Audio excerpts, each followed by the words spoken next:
আল্লাহর নিদর্শন সচক্ষে দেখলো চট্টগ্রামবাসী। আজান দিতেই ভেসে উঠল ছোট্ট বাচ্চার লাশ। চট্টগ্রামের এক নদীতে ছোট্ট বাচ্চা পড়ে সেখানে দুনিয়া থেকে বিদায় নিয়েছে। সেই বাচ্চা ডুবে গিয়েছে, তার লাশ উদ্ধার করার জন্য ডুবুরি এসেছে। 24 ঘন্টা ধরে এই লাশ খুঁজেছে, কেউ পায় নাই। ফাইনালি ওই এলাকার যিনি ইমাম সাহেব ছিলেন তিনি নৌকায় দাঁড়িয়ে আজান দিচ্ছে, আল্লাহু আকবার আল্লাহু আকবার। আজান দেওয়ার সাথে সাথে সেই ছোট্ট বাচ্চার লাশটি নদীতে ভেসে উঠেছে।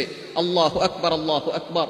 আল্লাহ যে মহান, আল্লাহ তাআলা যে সবকিছু করতে পারেন, আল্লাহু আকবার, তিনি হচ্ছেন সবচেয়ে বড়, এটার সচক্ষে প্রমাণ পেয়েছে চট্টগ্রামবাসী এবং বাংলাদেশের সকল মানুষ। এই বিষয়টি দেখেছেন, যারা সোশ্যাল মিডিয়া ইউজ করেছেন তারা অনেকেই দেখেছেন। এই বিষয়টি খুবই আল্লাহ তাআলার একটি চমৎকার নিদর্শন, যেটা মানুষকে দেখিয়েছেন আল্লাহ তাআলা, যেটা 24 ঘন্টা ধরে ডুবুরিরা খুঁজে পাচ্ছিল না। আল্লাহু আকবার বলার সাথে সাথে সেই লাশটা ভেসে ওঠা, এটা আল্লাহ তাআলার অন্যতম একটি নিদর্শন। বিশেষ করে পানি কার কথা শুনে একটু বলেন তো? পানি বলেন,